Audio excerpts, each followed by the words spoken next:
존경하는 신병 목사님 또 섬기시는 이 한교회 여러분들을 뵐 수 있게 된 것을 참으로 기쁘게 생각합니다. 소개해 주신 것처럼 저는 러시아에서 선교 사역을 하고 있습니다. 20세기에 일어난 가장 대표적인 사건 가운데 하나를 꼽으라고 한다면 역사학자들은 서슴지 않고 소련의 공산주의가 일어났다가 70여 년 만에 여리고성이 무너져버린 것처럼 무너져버린 것을 들게 됩니다. 국기에는 노동자를 상징하는 망치와 농민을 상징하는 납, 그리고 사회주의를 상징하는 별을 그려놓고 이 땅의 노동자와 농민의 낙원을 건설해 보겠다는 그런 꿈을 가지고 공산주의는 시작이 되었습니다. 그리고 한때는 세계 3분의 1이나 되는 국가들이 따를 정도로 엄청난 위력을 과시하기도 했습니다만, 그러나 공산주의 종주국인 소련의 몰락은 아주 비참한 그런 종말을 고하고 말았습니다. 러시아는 큰 나라이긴 하지만 그러나 하나님의 복을 또 많이 받은 나라입니다. 러시아에 사는 말 가운데 40, 40, 400이라는 말이 있습니다. 처음에 40은 영하 40도가 추위냐 하는 그런 뜻입니다. 그 다음에 두 번째 40은 40도가 술이냐 하는 그런 뜻입니다. 러시아 사람들이 즐겨 마시는 보드카라고 하는 술이 있는데 이게 40도이거든요. 러시아 사람들은 술을 참 좋아하고 또 많이 마십니다. 어느 정도로 좋아하느냐 하면 목사가 신방을 가도 술을 종종 내올 정도로 그렇게 술을 좋아합니다. 그리고 마지막 400은 400km가 거리냐 그런 뜻입니다. 그만큼 높습니다. 그래서 러시아에 가보아야만 이 지구가 얼마나 넓은지를 실감하게 된다 하는 말이 있을 정도입니다. 그런가 하면 또 러시아는 그 풍부한 지하 자원에다가 자연 환경 또한 대단히 아름답습니다. 제가 사역을 하고 있는 그 도시에는 여름이면 그 백야 현상이 일어나가지고 밤 12시가 넘어도 바깥에서 책을 읽을 정도로 환합니다. 그러다가 잠시 어두워졌다가 다시 또 새벽 4시쯤 되면 환해지는 또 그런 곳이기도 합니다. 러시아인들이 즐겨 먹는 음식 가운데 쌀라라고 하는 것이 있습니다. 이것은 또 돼지 비계만 한 대 긁어 모아가지고 소금하고 후추로 양념을 한 다음에 냉장고에 넣어두었다가 이제 한 달 정도 놔두면 이제 딱딱하게 굳어집니다. 얇게 잘라가지고 이제 빵에 얹어가지고 먹는 이제 그런 음식인데요. 종종 가정을 방문하다 보면 이 쌀라를 내올 때가 있습니다. 근데 이게 이제 돼지 비계덩어리로만 이제 된 거잖아요. 그러니까 안 먹을 수도 없고 해서 한 조각을 먹다 보면 자기들이 좋아하니까 저도 맛있어서 먹는 줄 알고 자꾸 제 앞에 그 돼지 비계덩어리 싹이 쌓아놓고 이거 다 먹고 돌아가라고. 그래서 따뜻한 인정을 또 가지고 있는 사람들이기도 합니다. 러시아 사람들은 또 우리 한국의 고추장이나 김치를 참 좋아합니다. 어쩌다 한번 맛을 보게 되면 자꾸만 그걸 얻으러오는 거예요. 한 번은 고추장을 좀 달라고 온 사람에게 제가 물어보았습니다. 그걸 가지고 가서 어떻게 먹습니까? 그랬더니 지난번에 준 걸 가지고 빵에다 잼처럼 발라 먹으니까 얼마나 맛있었는지 몰라요. 러시아인들이 사용하는 언어를 보더라도 우리는 그들이 참 축복받은 민족이구나 하는 것을 알 수가 있습니다. 러시아 말로 감사합니다 하는 말이 있거든요. 이것을 스파시바라고 하는데 그 말의 어원은 하나님께서 구원하셨다 하는 그런 뜻입니다. 우리가 가장 크게 감사할 수 있는 이유가 무엇이겠습니까? 여러 가지가 있겠지만 그러나 무엇보다도 하나님께서 나를 구원하여 주시고 살려주시고 이거보다 더 큰 감사가 어디에 있겠습니까? 그래서 하나님께서 나를 구원하셨다는 말을 가지고 감사합니다 단어를 만들어낸 사람들이 바로 러시아 사람들입니다. 언젠가 한번 한국 목사님 한 분이 저에게 오셨어요. 그러면서 저에게 하신 말씀이 내가 한국에서 올 때에 러시아 말로 감사합니다 하는 말을 직접 배워가지고 오셨어요. 그러면서 그 말이 좀 욕하는 말 같이 들립니다. 그랬더라고요. 네, 그렇습니다. 이제 대답을 했죠. 주일날 그 목사님께서 설교를 하셨습니다. 그리고 마지막에 감사합니다 하고 끝을 내셨는데 이 말은 직접 통역을 통하지 않고 직접 러시아 말로 하셨는데 스파시바 이렇게 하셔야 되는데 뭐라고 하시냐면 시바시바 그랬죠. 러시아 말에 또 스키라고 하는 말이 많이 들어갑니다. 이건 그 이름에도 마찬가지인데 예를 들면 도스토의 차이콥 이렇게 스키가 많이 들어가요. 선교사에 대한 애칭으로 저를 보고는 또 최스키 그렇게 부르기도 합니다. 여러분의 이름에도 한번 넣어서 옆 사람에 대해서 불러보십시오. 적시적으로 한번 보시면. 신경 목사님 뭐라고 불러요?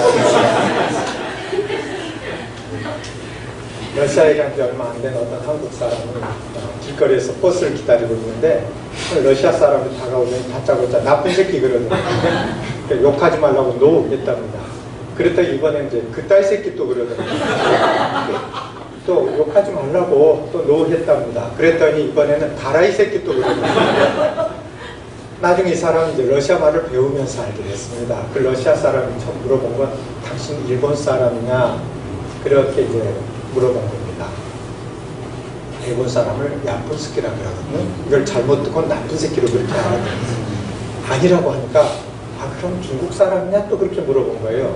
중국 사람을 기타이 새끼라고 합니다. 그걸 그따위 새끼라고 합니다. 그래서 또 노 하니까 그럼 한국 사람이냐 또 그렇게 물어본 건데 한국 사람을 까레 새끼라고 합니다. 이걸 가라이 새끼인지 그렇게 욕만 먹었다고 생각을 했어요. 그런데 그렇게 아름다운 나라가 참 많이 지금은 황폐해져 있습니다. 여러분 신문에서도 보신 것처럼 그 러시아의 부패지수가 조사된 174개 국가 중에 33위를 차지하였습니다. 러시아에서는 가장 부패한 나라로 그렇게 평가가 되고 있습니다. 19세기와 20세기 초까지만 해도 유럽에서 1등 가는 국가였는데 지금 이렇게 변해버린 것입니다.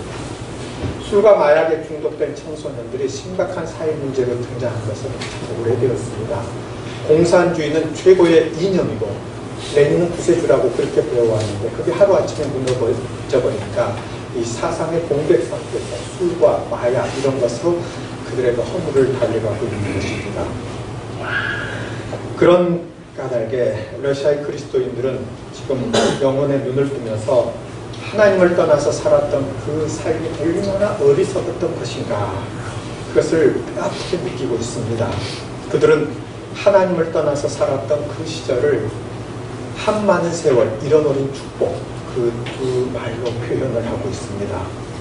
축복을 잃어버렸고 한 많은 세월을 보내지 말라는 그런 까닭에 신약의 복음서는 그 마지막마다 우리에게 복음을 전하라 잃어버린 생명들을 구원하라고 그렇게 말씀을 하고 있습니다. 마태복음 28장에서는요. 하늘과 땅의 모든 권세를 내게 주셨으니 그러므로 너희는 가서 모든 족속으로 제자를 삼아 아버지와 아들과 성령의 이름으로 세례를 주고 내가 너희에게 말한 모든 것을 가르쳐 주시라고 말씀을 하셨습니다. 여기에서 강조하고 있는 것은 우리에게 복음을 전하라고 하시는 그것은 우리가 전하는 것 같지만 실제로 하나님께서 하시는 것입니다. 러시아에서 어느 날 기도의 시간이었습니다. 아침 기도의 시간이었는데 저는 그날도 이제 요엘서 2장을 읽고 회개하고 하나님께로 돌아오라는 그런 주제로 말씀을 전하게 되었습니다. 그런데 말씀을 전하기도 전에 성경만 읽었는데 이 맨 앞에 앉아있는 사람이 갑자기 흐느껴 울기 시작을 하는 거예요. 그러더니 그 옆에 사람이 따라오고 그 뒤에 사람이 따라오고 하더니 삽시간에 그 흐느낌의 물결이 그곳에 모인 모든 사람들에게 이렇게 전달이 되는 것입니다. 하나님을 떠나서 살았던 그것을 가슴 아파하면서 통회하는 그런 모습을 보면서 저는 또다시 실감을 하였습니다. 성교는 하나님께서 하시는 것이구나. 이러한 일들이 가능할 수 있는 것은 모두가 다 뒤에서 기도하시는 여러분들의 그 넉넉한 기도의 힘이 있기 때문에 가능한 것입니다. 그 다음 마가복음 역시 마지막 장 16장에서는 부활하신 예수님께서 너희는 온 천하에 다니며 만민에게 복음을 전파하라고 하셨습니다. 여기에서 강조하고 있는 것은 온 천하 어느 곳이든지 가라는 것입니다. 이 말씀에 순종하여 예수님의 제자들은 모두 다 나가서 복음을 전했습니다. 베드로는 로마에 가서 복음을 전하다가 십자가에 거꾸로 매달려 죽었습니다. 바돌로메는 아르메니아에 가서 복음을 전하다가 산채로 피부를 벗기운 채 또 십자가에 못 박혀 죽었습니다. 안드레는 그리스로 가서 복음을 전하다가 X자형 십자가에 못 박혀 죽었습니다. 도마는 인도로 가서 복음을 전하다가 창에 찔려 죽었습니다. 빌립은 소아시아로 그리고 시몬은 페르시아로 가서 복음을 전하다가 모두가 다 그들의 목숨을 하나님께 바쳤습니다. 그들을 초대한 사람 아무도 없었습니다만 그러나 저들은 온천에 다니며 만민에게 복음을 전파하라고 하신 그 말씀에 순종을 하는 것입니다. 우리 한국에 와서 조선 사람처럼 똑같이 보리밥에 된장국 먹으면서 선교하다가 순교한 캐나다의 맥킨지 선교사가 있습니다. 대동강변에서 성경책을 나누어주다가 29살 그 꽃다운 젊음을 바친 영국의 토마스 선교사도 있습니다. 군산 앞바다에서 물에 빠진 교인 구하려다가 또 순교한 아펜젤러 선교사도 있습니다. 1000개의 심장이 내게 있다면 그 모두를 다 조선 사람에게 믿고 싶다고 말하면서 또 아픈 사람을 간호하다가 죽은 우리 켄드릭 선교사도 있습니다. 우리 역시 아무도 그들을 초대하지 않았습니다. 그러나 저들은 이 말씀에 순종하여 친척 본토 아비집을 떠나 척박한 땅 우리 조선을 찾아온 것입니다. 그리고 이 땅에 고귀한 순교의 피를 흘리고 자신을 제물로 바쳤습니다. 그들의 그 순교의 피가 이 땅을 흘려 적셨기 때문에 오늘날 대한민국 이만큼이라도 복을 받으며 살게 되었다 하는 것을 우리는 있어서는 안 되는 것입니다. 누가복음에는 역시 마지막 장에서 부활하신 예수님께서 그의 이름으로 죄사함을 얻게 하는 회개가 예루살렘으로부터 시작하여 모든 족속에게 전파될 것이다. 24장에서 말씀하고 있습니다. 여기에서는 이 전파될 것이다 하는 말을 영어로 슈드비라는 동사를 사용하고 있습니다. 이것은 반드시 이루어지고야 할 것을 의미하고 있습니다. 러시아 우스르츠크에서 복음을 전하다가 현지인이 후드룩하를 맞아 순교한 김창식 선교사는 42살 젊은 나이에 암에 걸린 아내와 어린 두 자녀만 이 땅에 남겨두고 그의 생명을 하나님께 바쳤습니다. 그의 형이 동생을 추모하면서 남긴 글에 이런 말이 있습니다. 사랑하는 아우야, 꽃이 지며 열매가 맺듯 내가 땀 흘려 복음을 심고 피 뿌려 밑거름된 그 땅에서 구원의 열매를 주렁주렁 맺히도록 너를 해친 그 땅의 복수의 칼을 뽑기보다는 용서와 평화의 생명 씨앗을 더 힘써 심으련다. 여러분, 저는 확신합니다. 공의로우신 하나님께서는 결코 순교자의 피를 헛되이 하지 않으시고 러시아 땅에 복음의 꽃이 활짝 피어나게 하실 것을 믿습니다. 그런가 하면 오늘 본문으로 우리가 읽은 요한복음은 선교한 것이 얼마나 영광스러운 것인가 하는 것을 보여주고 있습니다. 아버지께서 나를 보내신 것 같이 나도 너희를 보내리라. 우리가 아는 것처럼 신약 성경은 헬라어로 기록이 되었습니다. 그런데 헬라어로는 똑같은 비교를 할 때 쓰는 단어가 있고 다른 정도를 비교할 때 쓰는 단어가 따로 있습니다. 그런데 요한복음 20장 21절에서 사용하고 있는 단어는 똑같은 정도를 비교할 때 사용하는 단어입니다.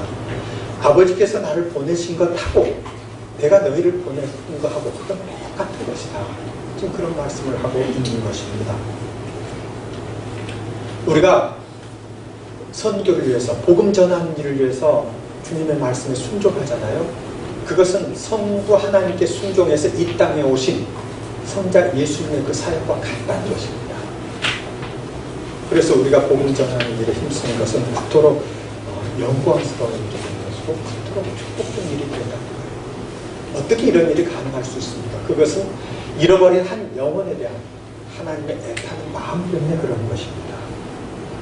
제가 사역을 하고 있는 땅 그렇게 쓰고 이제 또 읽을 때는 떼째로 부르고 그렇게 읽기도 하는데 좀 말이 어렵습니다. 그래서 이 도시 이름만 잘 발음해도 외국어에 상당한 은사가 있다 이렇게 말을 하기도 합니다만은 여기 보면 에르미타지라고 하는 큰 미술 박물관이 있습니다. 여기에 렘브란트가 그린 돌아온 탕자라고 하는 그 그림이 있습니다. 렘브란트가 그 그림을 보면서 깊은 감동을 받았습니다. 그래서 그 그림의 제목과 똑같은 책을 썼는데 그 책에서 렘브란트는 이렇게 말을 하고 있습니다. 하나님은 기뻐하신다. 세상의 문제들이 다 해결됐기 때문이 아니고 인간의 고통과 아픔이 다 끝났기 때문도 아니며 수많은 영혼이 이미 거듭나서 하나님의 선하심을 찬양하고 있기 때문도 아니다.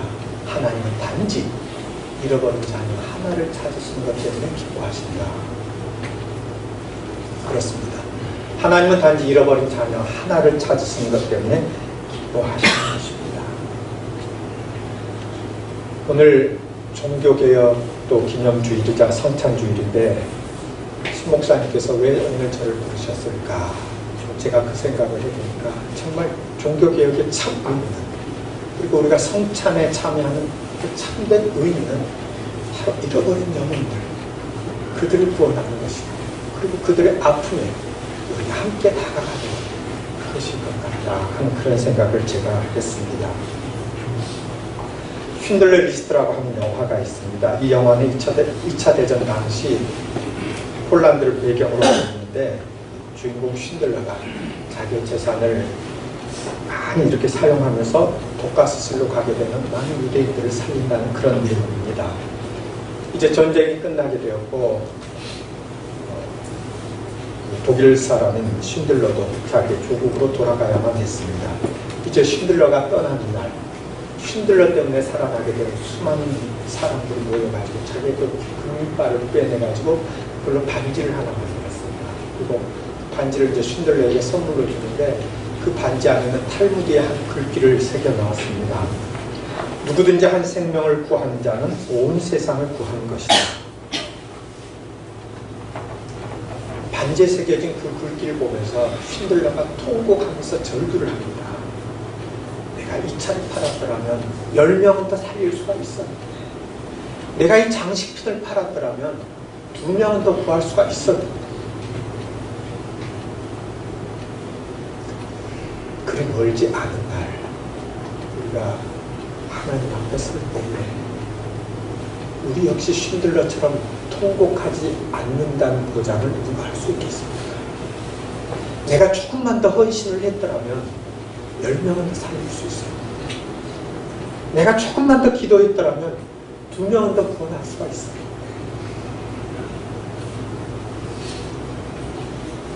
저는 꿈을 꿉니다. 이날 러시아가 하나님의 은혜로 회복이 되었을 때에 러시아의 그리스도인들이 우리에게 이렇게 말을 하지 않을까. 우리가 공산주의라는 강도를 만나 신음하고 있을 때에 한국의 그리스도인들은 우리에게 착한 사마리아 사람을 주었습니다. 그 꿈을 꾸면서 사역하고 있습니다. 오늘 여러분들의 기도에 감사를 드립니다. 기도하십시다.